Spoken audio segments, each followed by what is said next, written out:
What's up, guys? So today I'm actually running a little bit late, so let's do this in a hurry.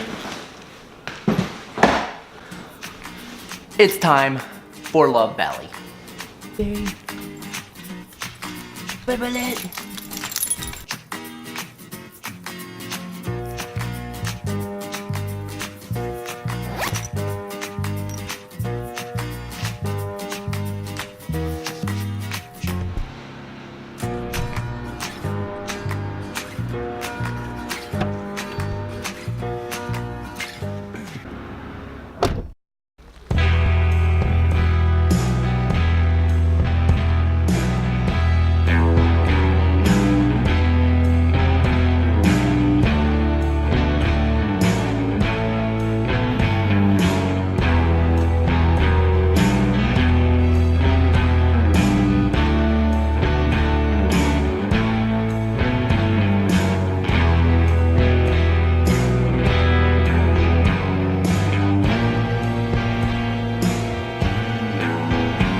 Go on your right side camera. That all I need from you? Yep. Appreciate it. Also, guys, before the race, if you enjoy it, just like and subscribe. Thank you. Alright, ladies and gentlemen, it is race time. So if you have never done Love Valley Roubaix, be warned, it is not like a typical road race. It is a gravel race, and it starts off very fast. I'm used to doing road races where when they say go, very anticlimactic, everybody clips in and settles down for the long haul. Not Love Valley. So you have to make sure you have very good positioning at the beginning, mainly because of this 90-degree bend. Once you turn right there, it's just like a crit race, out of the saddle as hard as you can if you're not towards the front. Shut up and sit down.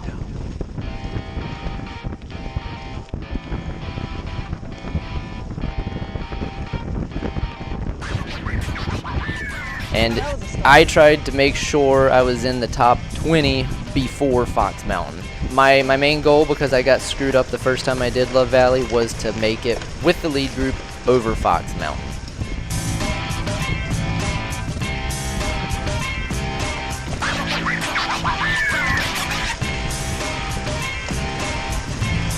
So the pace was pretty high up and over Fox Mountain.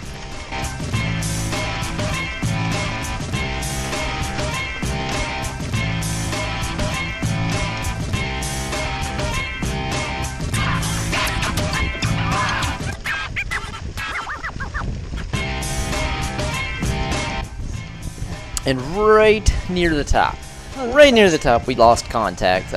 Not blaming it on anybody but myself. I couldn't have hung on. But there were a couple guys that came around. I just dropped on their wheel, held on for dear life. I knew if I could at least suffer over the top of Fox Mountain, there's a lot of rolling, flat ground until brushy. So my number one goal in this race, I could care less even, well, I do care where I finish, don't let me fool you. But I really just wanted to make it with the lead group up and over Fox.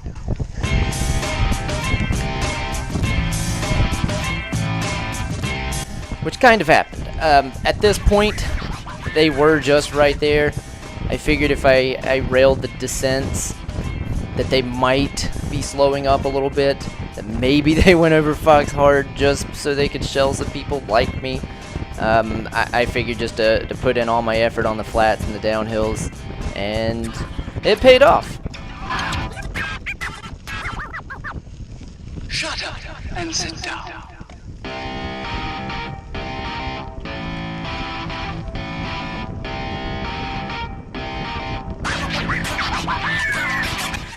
So we made it back onto the group right before the pavement, thank God.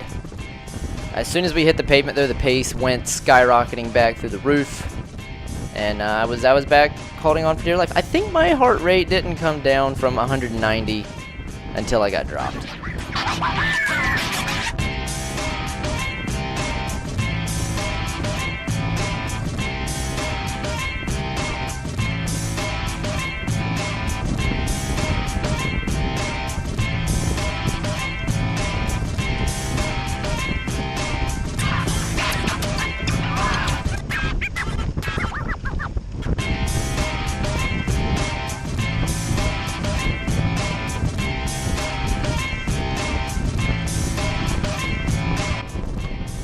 So the descents were kind of hairy. I would like to say that I think that because of my brakes. I don't have disc brakes, I'm just using V brakes. Really the more important thing is I just don't spend enough time riding my gravel bike because, like I said earlier, Michael B was on a standard road bike and was hauling down these descents, so I can't claim that it was my brakes' fault. I was just uncomfortable, so I was holding on.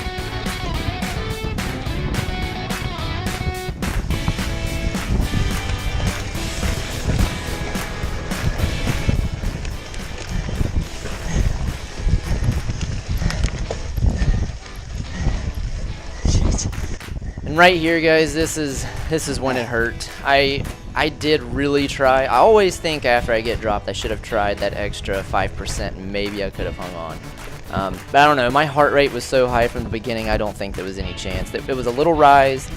I don't even know if they picked the pace up. It felt like it to me, and you know, the gap just slowly stretched out. I didn't give up though. I kept pushing as hard as I could on the descents and flats, and I think I finally lost sight of them right before you hit the gravel on Brushy Mountain. I kept that lead group within sight. There was no chance of me pulling it back by myself. Wait for me, guys. Hey, wait for me.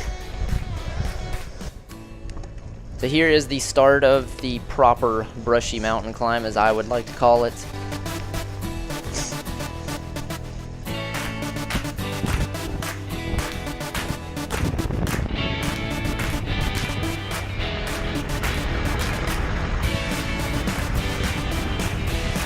So my goal was to make it to the top of the Brushy Mountain climb before the chase group actually caught up to me, because I really wanted to try to get up and over the climb without putting in too big of an effort, since I had just blew myself up all over the place hanging on with the pro guys. So I did take you know, a couple risks on the descent. Well, risks for me anyway. I was happy. This actually made me kind of proud. The chasers caught me pretty close to the top. We still had maybe a mile or two left to go, but it was still perfect. By the time they had caught me, I had recovered and was able to make it up and over the climb without too much of an effort.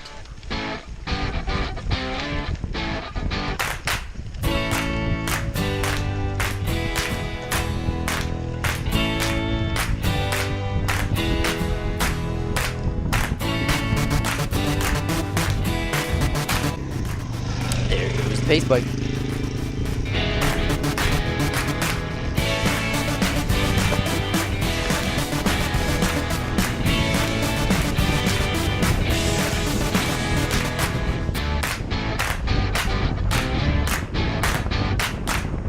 So we got a nice paved descent down Brushy Mountain, one of my favorites.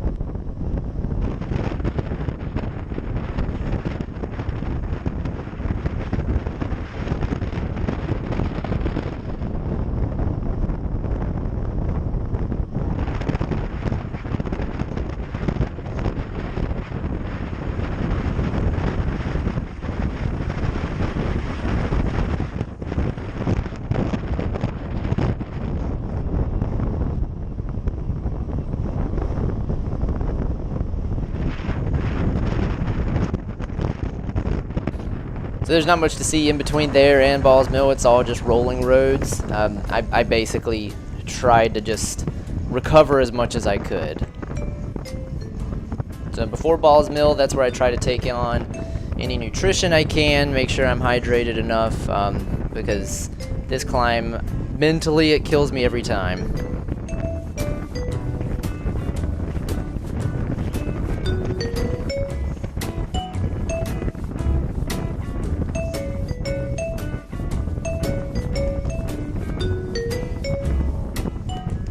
So, then we start climbing. And we climb. And then we climb some more. Yeah, just listen to me breathing. We made it up and over the top, and there was about four of us total. I'm pretty sure there was just 4. 1, 2, 3, 4, 5. There was 5 of us total. On the descent from the top of Balls Mill. Now this descent I don't think is near as well, there's not really any bad technical descents in this race, but this one gets me a little bit more than the Brushy Mountain one, only because it's so long, and probably because of the mileage you're at towards this point in the race. By the time I get to the bottom of this, my arms are just jacked. Jacked as much as a skinny, scrawny cyclist can have.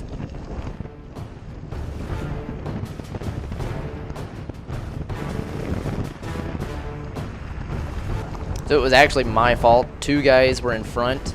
My arms started cramping. Not my legs, my arms started cramping. So I backed off a little bit on the descent. I did not want to, have a bad day with a crash. So it was me. I'm sorry, I don't know any of these guys' names, and I asked almost every one of them and introduced myself, but I'm terrible with names. Anyway, the 2 guys I was with 2 guys here, and there were 2 up the road. And the 2 guys I was with, I'm not 100% sure if they just got resigned to their placement. I wanted to push on as hard as I could to the finish. I can't not race. It's my ego, I guess. I don't know. That's what I thought they were doing, so I kept pushing on. They let me go. So I started to catch a glimpse. I started to see one of the guys in my category. He was right in front of me. And so that was my drive, that was my inspiration. I knew I was gaining on him, so I just had to keep pressing. I wasn't cramping, which was great for me at this point because I did 2 years ago. Once I caught him, for some reason I thought he was on my wheel, so I kept pushing pretty hard, but I don't think he ever actually jumped on my wheel.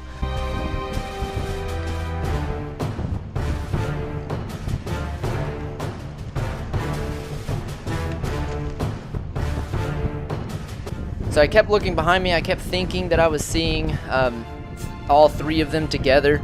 I knew they were closing it down to me, whether it was because I was starting to pop or whether they were picking it up. I knew they were closing it down on me, so I let it fly on the descent. I tried to I put my head down and I kept pedaling as hard as I could.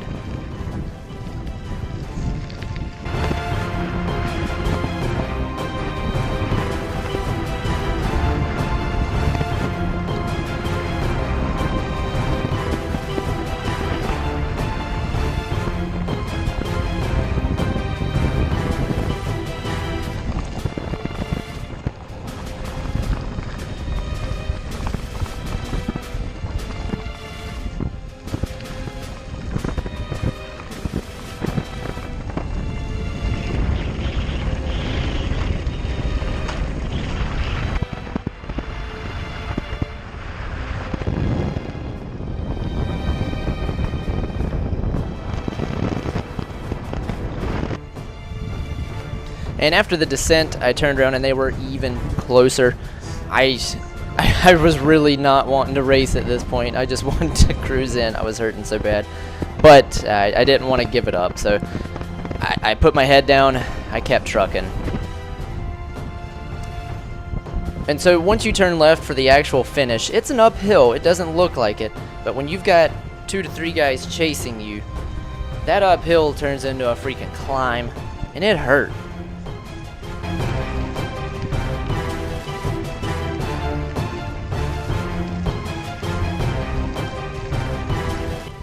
And right as I finished, I mean, as you can see, they were not that far away. At one point, they were out of sight, and they closed it down that much. So I was happy that I held off with that.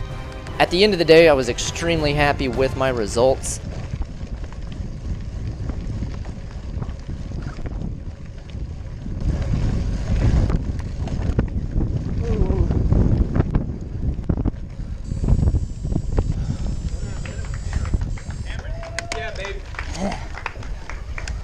So basically, I finished 5th in my category, which is the under 30, and then I counted, they didn't have the full results, but I counted, I think I was 19th or 20th overall, which out of how many people showed up I was happy with. You can't complain about that. I mean, no crashes, extremely fun day. I was excited and happy. So that's about all that I have for you today, guys. Thanks for joining me on the Love Valley adventure. It is a great event, a great race. Show up next year. It's a lot of fun. But other than that, guys, I will see you at the next one. Take it easy.